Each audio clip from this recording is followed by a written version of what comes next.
또 여러분들 이렇게 오랜만에 얼굴을 뵙게 돼서 반갑습니다. 제가 설교를 준비하다가 좀 마음이 씁쓸한 그런 그림을 하나 인터넷에서 보게 되었습니다. 이 그림의 주제가 뭐냐면요, 여러분, 목사의 설교가 스님의 설법보다 인기 없는 이유가 무엇일까? 제가 자료를 찾다가 이 그림이 우연히 떴어요. 그 그림에서 보면은 목사는 열심히 강단에서 설교를 하고 스님은 그 중생들, 그 대중들, 그 모여있는 분들하고 함께 이렇게 설법하는 그 장면이 그림으로 나오더라고요. 그러면서 그 제목이 목사 설교와 스님 설법이 비교를 하고 있는 것을 보았습니다. 거기에서 이제 그 말하고 있는 것이 뭐냐면, 목사님은 성경을 기반으로 어떤 교리나 계명 또는 열정적인 어떤 사명에 대해서 강요합니다. 이렇게 살아야 됩니다. 저렇게 해야 됩니다. 그리고 어떤 정해진 형식을 강조한다고 합니다. 그런데 스님은요, 그렇지가 않대요. 스님은 어떻게 이야기하느냐면, 깨달음을 중심으로 해서 어떤 지혜를 찾아가고요. 그 화두가 어떤 중생들의 직접적인 그 문제를 가지고 일상적인 어떤 대화 속에서 아주 편안한 분위기를 가지고 가르쳐 준다고 합니다. 제가 이 그림을 보면서 제 나름대로 고민이 됐습니다. 오늘 지금 제가 준비하고 있는 이 설교가 여러분들에게 어떤 설교일까? 좀 그런 생각을 좀 해봤습니다. 여러분들은 들으시면서 또 그 마음을, 제가 드리는 이 내용을 또 이렇게 생각을 하시면서 혹시 강요식으로 그렇게 설교를 하는지, 아니면 공감하면서 고민하고 있는 그 가운데에서 설교를 하고 있는 건지 한번 제가 좀 고민을 해보는 그런 시간이 되어졌습니다. 그러면서 제가 이 내용을 가지고 좀 고민을 하던 중에 문득 질문 하나가 생각이 났습니다. 그 질문이 뭐냐면, 이렇게 제가 여러분들에게 한번 질문을 던져보고 싶어요. 세계 아주 최고의 부자들이, 또 위대한 업적을 남긴 사람들의 어떤 자서전들이나 평전이 있잖아요. 그런 책들을 보시면 그 책들 제일 뒷면 마지막 페이지에 무엇이 기록되는지 아세요?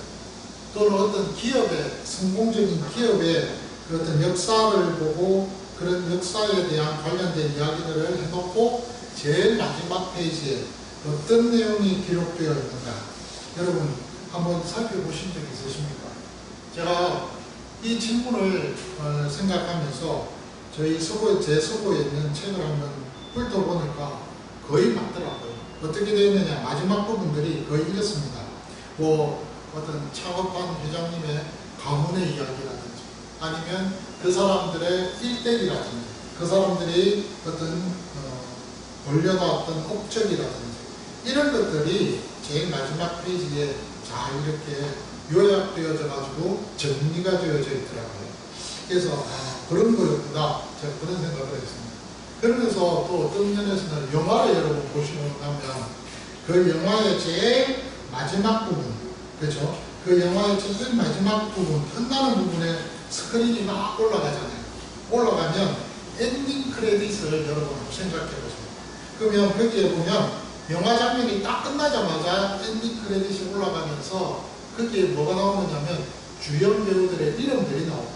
누구 이렇게 나옵니다.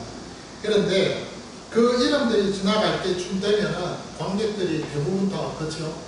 다 일어납니다. 그리고 다 출구로 나가기에 바쁩니다. 그때까지도 이 엔딩 크레딧은 계속 올라가고 있습니다. 자막이. 그런데 그런 엔딩 크레딧이 올라가고 극장불이 켜질 때쯤 되면요, 스크린 구석에 거기에 보면 깨알 같은 글씨로 뭐가 쫙 이름이 올라갑니다. 거기에 보면 소품 담당했던 사람이 누구, 조면 담당했던 사람들이 누구, 또 심지어는 밥차 담당했던 사람들이 누구나, 진짜 아무도 관심을 안 두는 그런 이름들이 쫙 올라갑니다. 그렇죠? 그렇게 올라가는 것을 보면서 이 세상은요, 언제나 주인공만 기억하고 있습니다. 역사는 늘 가장 높은 곳에 있는 그 사람들의 이름만 마지막으로 장식한다는 것을 알 수가 있습니다. 오늘 에스라 2장 전체의 이 내용, 바벨론이라는 큰 제국의 포로 생활 속에서 벗어나서 지금 예루살렘으로 돌아가는 영웅들의 이름들입니다. 70년이라는 세월입니다. 이 노예 생활을 70년, 물론 뭐 노예 생활이라고 해서 막 이렇게 고통당하고 채찍질 당하면서 그렇게 살았던 생활은 아닙니다. 그러나 사실 일제강점기 우리나라처럼 그렇게 말과 사상과 모든 것들을 다 잃어버리고 그렇게 살았던 것처럼 이 유대인들 역시도 70년 동안 포로로 있으면서 정착민으로서 그곳에서 자유롭게 살았지만은 그러나 너무나도 힘들고 어려웠던 그런 삶을 두 세대에 걸쳐서 살아왔습니다. 그런 70년의 그 삶을 청산하고 황폐해진 그 조국을 재건하겠다고 목숨을 걸고 지금 이 돌아왔던 1차 귀환자들의 이름들이 영광스러운 족보로 에스라 2장에서는 나타나고 있다는 말입니다. 당연히 이 명단의 주인공은 어떤 면에서 볼 때는 왕족이었던 스룹바벨이라든지 또는 대제사장 이름으로 예수아가 나오잖아요. 그 예수아 이름이라든지 아니면 하나님의 성경 중심에서 화려하게 제사를 정리했던 그 제사장 가문들의 이름들이 나옵니다. 근데 사실은 실제로 여기 오늘 본문에 보면은 앞선 구절들을 보면 수천 명에 달하는 담당하는 그 제사장들의 그 가문의 이름들이 위험있게 기록이 되고 있지만요. 오늘 우리가 마주하고 있는 40절에서 58절까지의 이 말씀은요.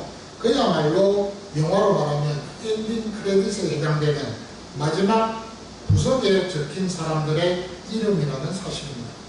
에스라의 제사장의 화려한 명단을 지나서 이 성전의 행정을 맡았던 레위인들이 나옵니다. 그 성전의 행정뿐만 아니라 제사를 드릴 때 제사장들의 그 업무를, 직무를 도와줬던 레위인들, 그리고 찬양을 담당했던 노래하는 사람들, 그리고 성전 문을 지키고 있던 이 문지기들의 이름까지 그 자손들의 이름이 아주 순서대로 잘 기록되어 있는 것을 봅니다.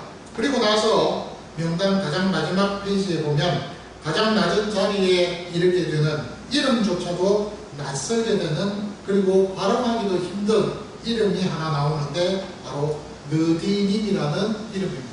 이 느디님이라는 이 이름 그리고 솔로몬 신하들의 자손들의 이름까지 기록되고 있는 것을 보게 됩니다. 왜 이렇게 에스라는요 이런 성경에 정말 제한된 그 지면에 좀 낭비라고 생각할 만큼 생각되는 그런 가운데에서 이 보잘것없고 천한 그러면서도 정말 좀 어떤 면에서는 관심도 가지지 않아도 될 법한 그런 이름들을 그런 출신들의 봉사자들의 그 가문의 이름들을 이렇게 촘촘하게 그리고 길게 기록하고 있을까? 여러분 사실 그 부분에 대해서 여러분들은 어떻게 생각하고 계시는지요? 이 질문과 함께 이런 이름들을 기록하면서 나 역시도 내 가문과 내 지망과 나의 이름이 지금 어떤 식으로 잘 모든 사람들에게 인식이 되어지고 있고 또 기록되어지고 있는가에 대해서 여러분 한 번쯤은 생각해보지 않을 수 없다는 것이죠. 백성의 지도자들도 아닙니다. 그렇다고 뭐 대단한 능력을 갖춘 장군들도 아니에요. 그런데 이 사람들의 이름이 그야말로 중요하다는 겁니다. 에스라에게 있었습니다. 하나님의 구속사의 그 한복판에서 이토록 아주 당당하게 계수되고 있는 그 이유는 무엇일까? 여기에는 분명히 에스라의 의도가 여기에 심겨져 있다는 사실입니다. 오늘 에스라가 이와 같은 순서로 이 내용을 기록한 그 의도를 먼저 생각을 해보기 위해서는요, 이 느디님이라는 이 사람의 이름을 한번 생각해 보아야 할 것입니다. 이 단어는 사실 여러분 히브리 원어로 나탄이라는 단어입니다. 이 단어 자체가 뜻이 뭐냐면 준다는 뜻이에요. 바친다는 그런 동사에서 유래된 말입니다. 글자 그대로 우리가 이것을 풀이해 보면요, 어떤 뜻이냐면 바친 자들, 바쳐진 자들입니다. 그리고 선물로 주어진 자들입니다. 히필렘입니다. 이름만 들으면 정말 굉장히 신령하고요, 거룩한 이름 아닙니까? 어떤 거룩한 그런 가문의 그런 출신들이라고 생각할 법도 한 그런 이름입니다. 그렇지만 여러분, 사실 이들의 역사는요, 그 뿌리가 지독하리란 만큼 그렇게 비참한 그런 자손들입니다. 원래 이 느디님 자손은요, 유대인들이 아니었습니다. 이 사람들은 여러분 기억하십니까? 여호수아 시대 때, 그때 이스라엘 백성들이 가나안 땅을 점령하면서 그 가나안 땅 전 지역을 먼저 중부 지역으로 해서 북부 지역과 남부 지역으로 나누어서 이렇게 차지해 나가는 그 과정 속에서 점령할 때, 그때 자신들의 그 가문과 민족이 멸망당할 것을 겁을 내고 두려워해서 곰팡이 난 그 떡과 헤어진 그런 가죽 포도주 부대를 가지고 와서 이스라엘을 속였던 민족이 있습니다. 어느 민족입니까? 기억나세요? 기브온입니다. 기브온. 이 기브온이 바로 이들의 조상이었다는 것입니다. 여호수아서 9장에 나오는 그 내용입니다. 그리고 또한 에스라 8장 20절과 느헤미야 7장 25절 그 내용에도 이 내용이 잘 나타나 있습니다. 당시 여호수아는요, 그들의 목숨을 살려주는 대신에 조건을 걸었죠. 뭡니까? 그들을 하나님의 제단을 위해서 나무를 패고 물을 깃는 그 사람으로, 한마디로 이야기하면 공노로 삼았다는 말입니다. 우리로 말하면 산호가 있고 공도가 있고 공도입니다. 그래서 공적인 노예라는 거죠. 공비라고 이야기합니까? 어떻게 하여튼 산호, 공노. 옛날에 우리 그 보면은 관공서에서 이렇게 중도를 했던 그 종들을 가리켜 노비들을 가리켜서 우리가 공노라고 이야기하지 않습니까? 그런 것처럼 그런 어떤 신분을 가지게 되어졌어요. 기브온 족속은. 그래서 대를 이어서 성전에서 아주 굳은 일만 도맡아서 했던 이방인의 성전 노예가 바로 이 느디님 사람들입니다. 그런데 그 뒤를 이어서 계속해서 솔로몬의 신하들의 자손들이라고 하는 또 이름이 나옵니다. 여기에 또 보면은 솔로몬이 성전을 건축하고 나서 국경을 넓힐 때에 사로잡혀온 전쟁 포로들이 여기에 있는 이 사람들입니다. 주변의 이방 국가에서 또한 유입된 하급 공중 노예들, 이들이 바로 여기 솔로몬 신하들의 자손들이라는 이름이라는 것이죠. 이라기상 9장에 보면은 또 역대하 8장에 보면 그 사건과 배경들이 잘 나타나고 있는 것을 보게 됩니다. 이런 사람들의 이름들을 보면서 사실 유대인들에게 있어서 유대인들은요, 뼛속 깊은 선민 사상들이 있습니다. 내가 유대인이다. 나는 하나님 앞에 선택받은 민족이다. 이런 선민 사상이 유대인들에게 있다는 것입니다. 혈통주의에 있어서도 엄청 강한 자들입니다. 우리 역시도 혈통주의가 아주 강한 민족 중에 한 민족이 우리 대한민국 국민들이 아닙니까? 이런 것처럼 유대인들도 마찬가지였다는 거예요. 그런 관점에서 볼 때 이 느드님 사람, 그리고 솔로몬의 신하들, 이 신복들, 감히 이 족보의 명함도 내밀 수 없는 그런 이름들입니다. 그런데 그런 이름들을 불과한 이 최하위층의 이 노예들을 지금 어떻게 하고 있습니까? 족보에 기록하고 있다는 사실이에요.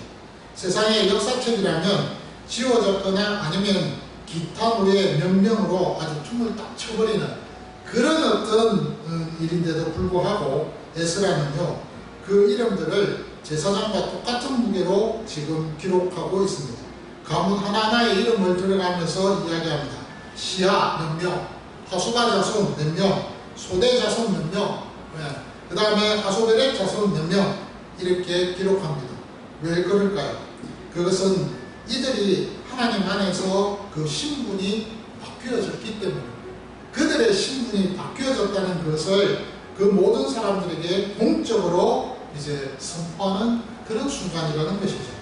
세상 사람들은 이들을 가리켜서 포로 출신의 종놈이라고 부르겠지만은 하나님은 이들을 내 성전을 위해서 그리고 내 예배를 위해서 바쳐진 거룩한 선물이라는 것입니다. 예. 비록 전에는 나무를 패느라고 굳은 살이 박혀 있고요.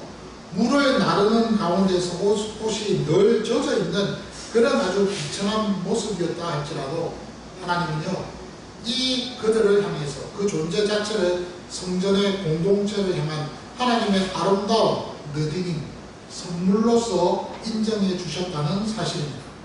그래서 에스라는요, 이 순서를 레위인에서 느디님으로 그리고 솔로몬 신법으로 점차 내려가는 하향 구조로서 그렇게 구조를 배치하면서 유대인들에게 지금 이것을 가르쳐 주려고 하고 있다는 것입니다. 뭡니까? 자, 봐라. 우리 하나님은, 하나님의 눈길은 저 높은 제단 위에 있는 제사장에게만 있는 것이 아니라 이제 성전 마당 가장 낮은 곳에서 땀 흘리는 이방인 노예들의 그 가문에게까지도 지금 세밀하게 미치고 계신다 하는 그 사실을 본연 중에 드러내서 보여주고 있다는 사실인 것입니다.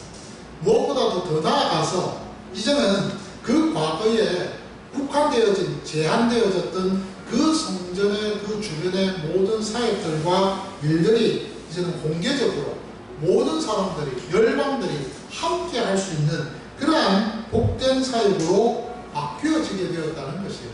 그러니까 결국에는 점점 하나님 앞에서 나아가는 그 예배 생활이 제한적이 되고 한정적이 되고 누군가에게 하나의 특권 의식처럼 나타나는 것이 아니라 이제는 이것이 하나님이 모든 사람들에게 우주적으로 보편적으로 모두가 주님 앞에 나와서 예배할 수 있는 그런 특권을 누리게 되어졌다 하는 것을 우리에게 가르쳐 주려고 이 에스라는 이 족보의 이름들을 이런 순서로 배치하고 있더라는 것이죠.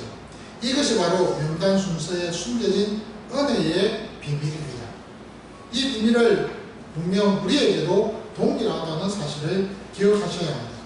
사실 우리는 죄의 종로는 어떤 영적 기본 족속입니다. 하나님의 나라에서 완전히 제외됐던 변방의 이방 민족 중에 이방 사람들이 아닙니까?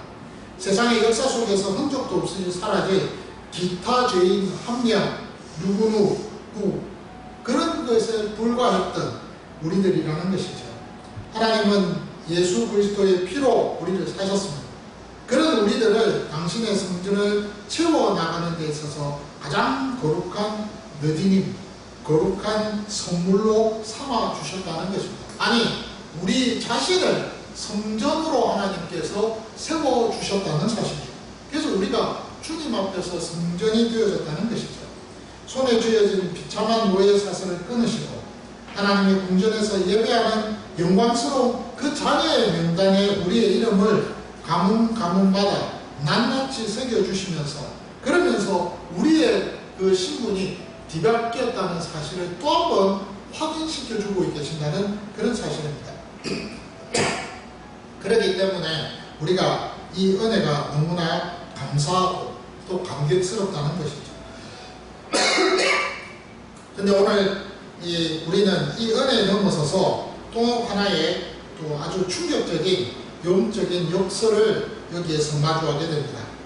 그것은 바로 에스라가 기록해둔 이 인구의 숫자입니다. 오늘 본문에 여러분 40절을 한번 보세요. 성전의 핵심표되면서도 율법이 지정한 그 전통 성직자였던 레위인의 인구수입니다. 우리가 잘 아는 대로 또한 제사장으로서 또 레위인으로서 레위인은 언제나 제사장의 그 일을 도와주는 그런 지파들이 바로 레위인 아닙니까? 그런데 이러한 관리하는 이 사람들, 에스라가 이 레위인에 대해서 몇 명이 돌아왔는가에 대해서 기록을 하기를 여기에 보니 고작 74명이라고 되어 있습니다. 앞서 여러분 예루살렘으로 돌아온 제사장들 그 인구수가 몇 명인 줄 기억하십니까? 4,289명입니다. 엄청난 숫자입니다.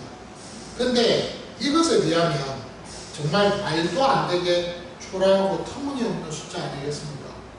74명. 제사장은 지금 차고 넘칩니다. 그런데 정작 성전에서 몸으로 뛰고 일해야 되는 그 레위인들의 숫자는요, 씨가 말랐습니다. 지금 이 시대하고 정반대입니다. 예. 그렇죠? 지금은 목사 수가 없습니다. 찾아보고 눈을 떠봐도 부교육자 구하기가 하늘에 별답니다. 진짜입니다. 그게 현실이에요. 예.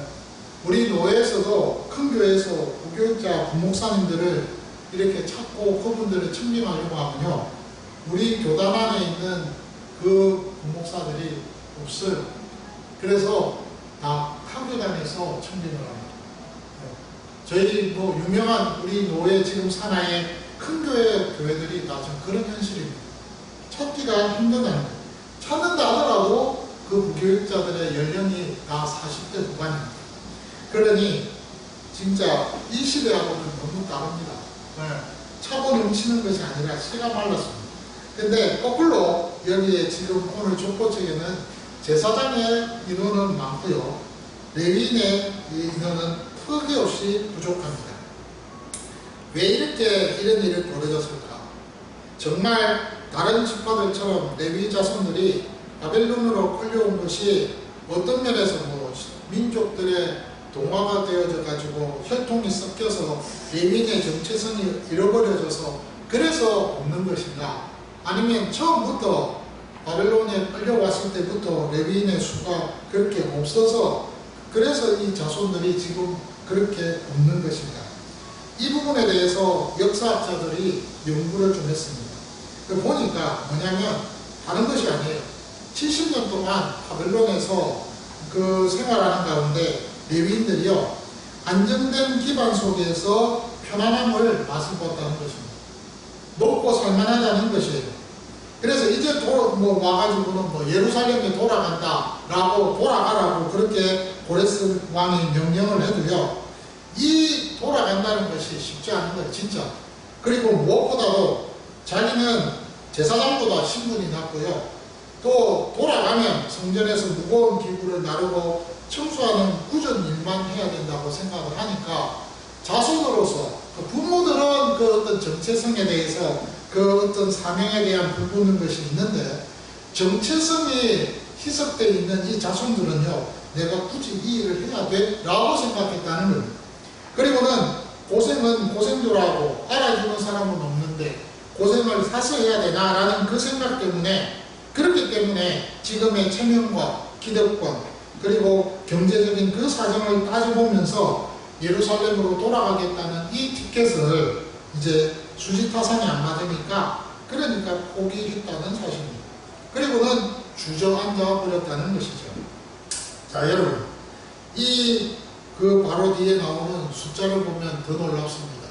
그렇게 주저앉은 레위인과는 달리 오늘 여기에 본문에 보면은 지금 392명이라는 너디님 사람들의 그 인구수가 나타납니다. 레위인보다 5배나 무려 많은 숫자입니다. 이거 정말 충격적인 그런 일이죠. 바벨론이 고레스에 의해서 지금 멸망을 당했습니다. 그리고는 페르시아 제국이 딱 들어섰습니다. 그리고는 이 피정복민 이 포로들은요, 사실은 자유롭게 그렇게 생활했던 포로들입니다. 굳이 이스라엘 사람들이 따라가지 않더라도 이 느디님 사람들이 굳이 안 돌아가도 누구 하나 이 사람들한테 왜 안 돌아가느냐고 말할 이유가 전혀 없습니다. 또 페르시아에서 남아서 자유인으로 살아가는 가운데에서 새로운 인생 개척할 수 있는 그 일에 있어서 이로운 선택을 갖고 있는 그런 상황입니다. 그런 가운데에서 또다시 성전 마당에서 물을 깃고 나무를 빼는, 그래서 조상들이 했던 그 천한 노예의 일을 또 해야 된다, 물려받아야 된다.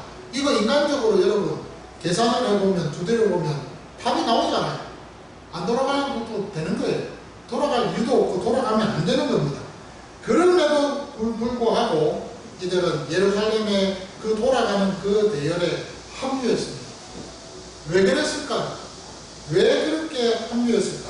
비록 내 신분은 성전의 종인다 할지라도 페르시아의 이 화려한 궁궐에서 자유인으로 사는 것보다 하나님의 성전 문지기로 사는 이것이 더 하나님의 제단을 위해 나무 베는 이것이 더 하나님 앞에서 영광스러운 주권이라는 것을 깨달았기 때문에 그들은 과감하게 모든 것들을 포기하고 이스라엘에 돌아가는 그 행렬에 함께 동참했다는 사실입니다.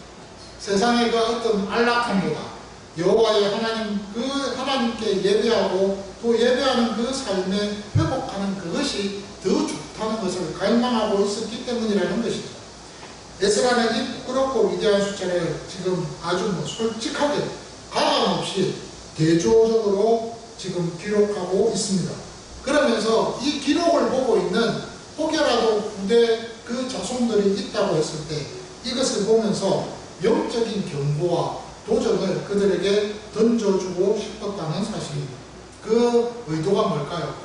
오늘 에스라는 기득권에 눈이 멀어서 사명의 그 자리를 이탈한 수천 명의 이 레위인들은 하나님의 숫자에서 지워졌지만 신분은 낮을지라도 예배를 사모하고 자원하는 마음으로 고난의 길을 걸어온 이 이방인 392명은 하나님의 나라의 가장 영광스러운 그 자리에 계수되었다는 것입니다. 다시 말해서 마태복음 20장에 나오는 그 말씀 그대로 먼저 된 자가 나중되고 나중된 자가 먼저 된다는 것입니다. 이 메시지는요, 여러분, 굉장히 놀라운 것입니다. 이전에 하나님께서 선민된 자들만, 그 선민으로서 인식하는 자들만 구원하시겠다는 것이 아니에요. 그 뜻은 뭐냐? 모든 열방들이 주님을 향하여서 일편단심의 믿음을 가지고 있다면 그들이 바로 선민이요, 그들이 바로 하나님의 백성된 자로서 구원받은 자라는 것을 이 본문을 통해서 우리에게 가르쳐주고 있다는 것입니다. 이처럼 교회 역사 속에서 이 느디님 자손과 같은 상황에서 하나님 나라의 일을 기쁨으로 감당하려고 하는 그런 인물들이 참 많았던 것을 우리는 잘 압니다. 어떤 사람은요, 천국문을 지키는 문지기가 되는 것, 이것만으로도 난 만족합니다라고 고백했던 인물들이 있습니다. 그 많은 인물들 중에서 잘 아는 인물들이 있는데요, 찰스 스펄전이라는 유명한 설교자입니다. 이분이 이런 말을 했어요. 복음의 위대한 영광에 비하면 나는 천국문 앞에서 문을 열고 닫는 문지기 역할만 맡겨주신다 해도 눈물을 흘리며 감사함으로 만족했을 것이다 라고 고백을 하면서 하나님 앞에 찬양한 그 사람이었습니다. 아마 우리가 이 본문을 보면서 저는 그런 생각을 해요. 느디님 자손이 바로 우리의 모습이 아닐까. 그러면서도 또 한편으로는 레위인의 모습도 우리가 갖고 있지 않을까 하는 그런 생각도 해봤습니다. 오늘 여러분, 이 말씀을 저와 여러분들이 들으면서 우리가 어떤 생각을 갖고 계십니까? 제가 앞서 여러분들에게 그랬죠. 목사의 설교보다 스님의 설교가 더 인기가 있는 이유가 뭐라고 말씀을 드렸잖아요. 근데 제가 오늘 이 말씀을 준비하면서 그런 생각을 해봤어요. 공감을 한다는 것은 참 중요한 것 같아요. 그런데 여러분, 공감을 하는 가운데에서 그 공감 속에서 스스로 해답을 찾게끔 해주는 것보다는 공감을 통해서 그 사람이 힘든 가운데에서 바른 길을 갈 수 있도록 뭔가를 빛을 보여주는 것이 더 중요하고 더 확실한 것이 아닌가 하는 생각을 해보게 되어졌습니다. 중요한 것을 제가 여러분들에게 말씀드린 것은 오늘 이 말씀을 제가 준비하고 이 말씀을 여러분들에게 전하면서 오늘 더 명확하게 되어진 것은 뭐냐면 하나님의 나라는요, 직분의 높고 낮은 어떤 세상의 계급으로 세워지는 것이 아니라는 것입니다. 사명을 위해서 지키는, 그 자리를 지키는 그 사람들의 눈물과 헌신으로 이 하나님의 나라는 채워진다는 사실입니다. 그렇기 때문에 여러분, 오늘날 우리 교회를 한번 보시면 좋겠어요. 세상에 강단 위에서 설교하시는 그 설교자들, 화려한 조명을 받으면서 찬양하는 찬양자들, 이런 사람들, 또 대단한 영향력을 가진 중직자들, 이들에게 시선이 많이 가 있는 것을 보게 됩니다. 제가 알기로 얼마 전에 사랑의 교회가 그 오정영 목사님입니까? 오정영 목사님을 3대 담임 목사로 다시 당회가 정했다고 했습니다. 그래서 대여섯 투표를 하면서 기독교 신문에 또 매체에 이렇게 떠들고 있는 것을 봤습니다. 그것이 그렇게 중요한 것 같지는 않아요. 그런데 시선이 갑니다. 근데 여러분, 교회 안에서 우리가 가만히 보면은 번연 중에 직분의 어떤 경중을 따질 경우가 많습니다.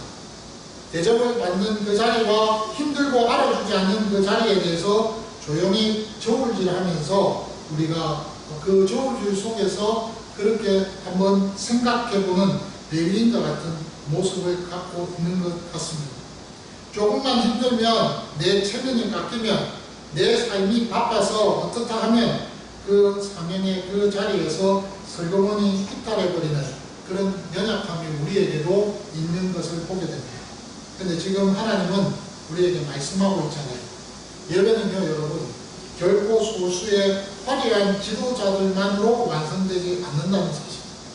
제사장이 아무리 여러분 거룩한 옷을 입고 서 있어도 성전을 문을 지키는 문지기가 제대로 그 역할을 하지 못하면요, 성전의 거룩하면 한순간에 짓밟히고 맙니다. 성전의 문지기가 있었기 때문에 그 성전 안으로 그 부정한 사람들이 못 들어오게 막는다는 거예요. 제사장이 아무리 양을 잘 잡는다 하더라도 밑에서 나무를 펴고 물을 나르는 느디님 사람들이 없다면요, 재단의 불은요 꺼지고 말 것입니다. 보이지 않는 곳에서 묵묵히 찬양의 밑바탕을 깔아주는 노래하는 사람들이 없다면 예배의 그 깊은 감격이 어디 가겠습니까? 메말라버리고 낫지 않겠습니까? 74명의 이 레위인들, 392명의 이방인의 이 노예들, 이들이 있었기 때문에 마침내 예루살렘의 이 성전에서 드리는 예배는 온전한 예배로 우뚝 설 수가 있었다는 겁니다. 74명이라 하더라도, 적은 숫자라 하더라도 그들이 있었기 때문에 예루살렘의 예배는 그 완성될 수가 있었다는 거예요. 오늘 우리 교회도 마찬가지예요. 주일 아침에 아무도 보이지 않는 이른 새벽부터 주차장을 지키는 그런 손길들 여러분 아십니까? 저는 옛날에 부교육자들 때 주차장 담당하는 목사였습니다. 그래서 새벽에 7시에 주차장에 문을 열고 그 이른 아침에 집사님들과 함께 주차봉을 들고 나가서 주차 안내를 지휘했습니다. 겨울에는요 파카를 입고, 여름에는 우통을 벗고 겉옷을 벗고 그럴 때에서 재미있게 사역을 한 적이 있었습니다. 이렇게 땀 흘리면서 일하는, 봉사하는 그들이 있었기 때문에, 그렇기 때문에 예배할 수 있었다는 것이죠. 예배가 끝나고 그 떠난 자리에서 남아서 땀을 흘리며 바닥을 닦고 쓰레기를 치우는 성도들도 저는 봤습니다. 그리고 주방의 뜨거운 열기 앞에서도 그 성도들의 식사를 대접하기 위해서 앞치마를 메고 헌신하는 우리 집사님들의 모습도 저는 봤습니다. 물론 우리 그때 그 교회가 그러다가 이제 다른 그 위탁업체에 그 식당을 주는 그런 것까지 왔지만은 그 앞에는 이런 참 식당에 봉사하는 집사님, 권사님들이 참 많았습니다. 아무도 알아주지 않는 골방에서 교회를 위해서 눈물로 심상을 적시며 기도하는 그런 기도하는 용사들, 그 집사님, 권사님들도 계셨습니다. 세상에서 보면 인민 크레딧으로 기준으로 가장 작고 깨알 같은 글씨로 적힐지 모르는 그런 평범한 우리 성도 여러분들의 헌신, 그들이 있었기 때문에 하나님의 성전인 이 교회가 비로소 세워져 나갈 수 있었다는 것입니다. 분명 우리 교회는 지금 현재 가정교회입니다. 그 가정교회가 사실 가정교회라고 선포하기 이전부터 우리는 적은 숫자였기 때문에 가족이었습니다. 그렇지만 각자 자리에서 나름대로 자기의 위치에서 그 역할을 감당했던 그 모습들을 보면 저는 참 행복하고 감사했습니다.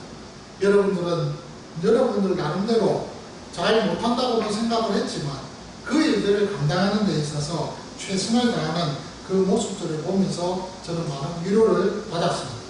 오늘 저와 여러분들이 이 말씀을 묵상을 하고 이 말씀을 듣는 가운데 각자의 자리에서 목자로서, 목녀로서 뿐만 아니라 성도로서, 가족으로서, 지체로서 우리에게 맡긴 사명을 감당했으면 좋겠습니다.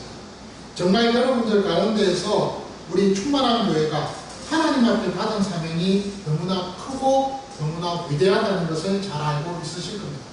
하나님의 소원이 사랑으로 완성되는 거룩한 3대 언약 가족 공동체라는 이 모토 안에서 평신도뿐만 아니라 우리 모든 사역자들이 한 마음이 되어서 가족으로서 이 사명을 감당하고 있기 때문에 어떤 면에서는 행복하지 않을까 생각합니다. 오늘 이 말씀을 통해서 저와 여러분들이 이 거룩한 명단 가장 마지막 페이지에 기록한 존재라 할지라도 우리가 위로를 받으면서 묵묵히 우리의 사명을 감당했으면 좋겠습니다. 하나님은 여러분을 이름 없는 노예가 아니라 또 하나님의 그 교회를 위해서 하늘로부터 내려주신 가장 존귀한 선물로 기억하신다는 사실을 분명히 알고 계셔야 됩니다. 피전공일의 그 안락함을 버리고 성전의 종이 되기를 자처했던 그 옛날에 392명의 이 위대한 헌신자들처럼 우리에게 맡겨진 그 사명의 자리를 비록 평범하고 거칠지라도 그 성전의 한 모퉁이를 거룩하게 지켜나가는 저와 여러분들이 되었으면 좋겠습니다. 세상에 아무리 줄 수 없는 그런 영적 자부심을 가슴에 품고 오늘도 묵묵히 나에게 주신 이 부르심의 자리에서 신실하게 완수해 나가는, 그래서 하나님의 나라의 생명책에 가장 아름다운 이름으로 그렇게 계수되는 저와 여러분들, 그러한 은혜가 있는 그런 삶이 되었으면 정말 좋겠습니다. 분명한 것은 이 모든 것들이 가능해질 수 있는 것은 내 안에 계시는 그리스도의 생명의 그 힘이 우리를 그렇게 사명 감당할 수 있게끔 만들고 계신다는 사실입니다. 여러분들이 이곳에 오게 된 것도 바로 그리스도의 생명의 그 이끌림 속에서 왔고요. 여러분들의 가정에서 이 사명을 감당할 때도 그리스도의 생명의 이끌림을 통해서 그 일을 감당하게끔 되어졌더라는 것입니다. 그 사명은요, 바로 내 안에 계시는 그 그리스도의 생명이 우리의 정체성을 발견하게끔 해주셨기 때문입니다. 그러므로 오늘도 저와 여러분들이 이 말씀을 묵묵히 우리가 감당하는 은혜가 있었으면 합니다. 우리의 현재 중요한 문제는요, 오늘 우리에게 보여주시고 읽게 하신 이 말씀이 기준이 되어 있기 때문에 이 기준에 맞게 살면은 다 완성되어집니다. 어떤 문제든, 어떤 상황이든, 어떤 형편이든 간에 그때그때마다 우리 주님께서 우리에게 주시는 그 말씀이 기준이 되기 때문에 이 모든 것들을 감당할 수 있다는 것입니다. 그렇게 할 때 나에게 다가오는 여러 문제들은 문제가 아니라 바로 은혜로 바뀌어짐을 기억하시기 바랍니다. 이런 모든 은혜가 우리 모두에게 있기를 주님의 이름으로 축원합니다.